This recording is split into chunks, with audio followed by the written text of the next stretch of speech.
Bismillahirrahmanirrahim. Assalamualaikum warahmatullahi wabarakatuh. Sahabat sekalian yang berbahagia, kita sebagai insan muda di Indonesia yang katakan hari ini memang tidak punya andalan referensi yang bisa digunakan untuk mengambil sikap yang jelas untuk menghadapi wabah ini, termasuk pasca nanti, maka sudah seharusnya kita harus betul-betul menggunakan akal pikiran kita dengan sebaik-baiknya, yang kemudian dihimpun dengan kekuatan spiritual untuk menghadapi situasi yang tidak terprediksi nanti.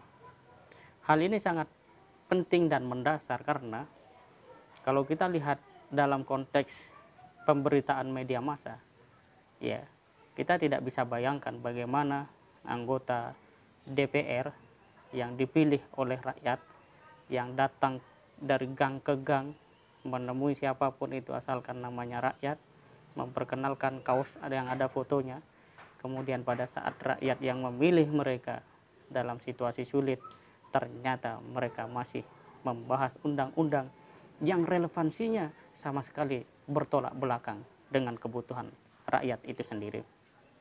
Artinya apa? Rakyat betul-betul berada pada situasi yang dia harus betul-betul bisa bertahan sendiri.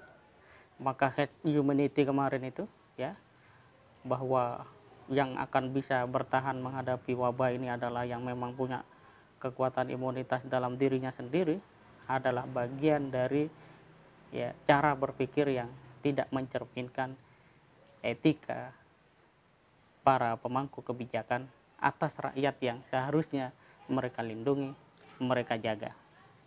Nah, sahabat sekalian yang berbahagia, apa yang bisa kita perbuat dalam situasi seperti ini misalnya? Jelas kita tidak punya daya kekuatan yang dahsyat, daya kekuatan yang hebat, seperti seorang menteri mengeluarkan surat edaran misalnya, Kapolri mengeluarkan surat instruksi, atau apapun. Tetapi setidak-tidaknya kita bisa menjaga pikiran kita, perasaan dan hati kita tetap berada di dalam sebuah, ya, kondisi atau suhu yang menjaga stabilitas optimisme kita. Pada saat yang sama kita juga terus terdorong untuk bergerak melakukan apa yang diperintahkan oleh Allah Subhanahu wa taala. Maka sangat berlebihan kalau sampai ada sebuah isu dan itu dibenarkan misalnya oleh siapapun bahwa menghadapi wabah ini umat Islam tidak perlu puasa Ramadan. Jelas ini tidak benar dan tidak bisa diterima secara nalar keagamaan kita maupun nalar rasional itu sendiri. Nah, hubungannya dengan Ramadan, kita patut ingat bahwa pada Ramadan yang tidak lama lagi akan menyapa kita, itu identik dengan yang namanya kemenangan. Kemenangan demi kemenangan dan pertolongan Allah itu turun pada saat bulan Ramadan. Artinya apa? Kita harus punya, ya, kegembiraan, kesungguhan di dalam menyambut bulan suci ini dengan kekuatan ruh yang maksimal, kekuatan spiritual yang optimal dan maksimal, agar ada optimisme, ada gairah, ada harapan, dan kita punya sandaran Allah Subhanahu wa taala yang jauh memang lebih berhak, lebih tepat kalau kita bersandar kepada Allah Subhanahu wa taala.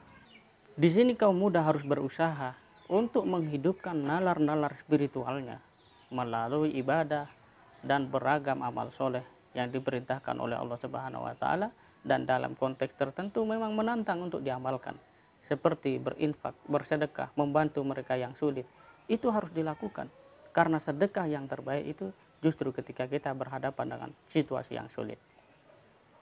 Nah, sisi yang berikutnya, dan ini tidak kalah pentingnya, adalah bagaimana logika-logika keimanan kita itu harus ditumbuhkan, ditonjolkan. Tidak bisa lagi kita menggunakan analisis-analisis ekonomi, sosial, politik, atau apapun yang bersifat empiris, karena pada dasarnya semua itu hanya membaca saja dan melihat sisi-sisi peluang. Ekonom adalah yang paling jeli soal-soal seperti ini. Maka dalam konteks seperti ini, yang paling muncul di media massa itu adalah soal bahwa kita mengalami kerugian begini. Yang rugi itu siapa sebenarnya? Itu kan karena pada dasarnya yang biasanya perolehan sebuah perusahaan katakanlah pada saat normal itu sekian, kemudian sekarang terganggu menjadi sekian, yang rugi itu siapa? Yang ada itu adalah penurunan angka. Rakyat apakah rugi? Sama sekali tidak. Maka bahasa-bahasa yang cenderung menjadikan logika keimanan kita itu melemah, ini harus kita sadari, sehingga dalam situasi wabah seperti ini kita bisa melihat secara komprehensif, tidak seperti ekonom, tidak seperti bankir yang selalu melihat sisi itunya kerugian. Kita harus bisa melihat secara keseluruhan, ada rahmat Allah juga di tengah wabah, ada harapan juga. Dan dalam sejarahnya di bulan Ramadan itu adalah bulan di mana logika keimanan itu mendorong kaum muslimin untuk meyakini Allah sepenuh hati. Itulah kenapa perang Badar 300 melawan 1000, menang yang 300. Artinya apa? Pertolongan Allah sama sekali tidak berpijak kepada jumlah atau kekuatan apapun secara empiris, tetapi kepada keimanan itu sendiri. Terakhir, sahabat kalian yang berbahagia, cara kita menghadapi wabah ini adalah dengan menghidupkan Ramadan dengan sebaik-baiknya. Apa yang bisa kita lakukan, lakukan. Bisanya baca Quran, baca terus. Bisanya zikir, baca terus. Bisanya membantu, baca, lakukan terus. Intinya kebaikan demi kebaikan yang harus kita lakukan. Karena saat-saat seperti ini, tidak mungkin sudah kekuatan manusia itu bisa menjawab keadaan. Amerika saja frustasi, Eropa, Inggris, Italia mengalami sebuah masalah yang sangat problematis. Satu sisi mereka mengklaim diri negara maju, yang majunya juga karena imperialisme. Dan pada saat sekarang, mereka harus menanggung malu. Ternyata kemajuan sains dan teknologi sama sekali tidak bisa mencegah mereka dari kerugian yang bersifat hakiki, berupa kematian rakyatnya itu sendiri. Dengan demikian, mari sambut Ramadan dengan kesigapan diri kita menghidupkan nalar dan logika keimanan, karena inilah satu-satunya cara yang paling bisa digunakan untuk menghadapi situasi yang tidak jelas dan menentu seperti sekarang. Semoga bermanfaat. Assalamualaikum warahmatullahi wabarakatuh.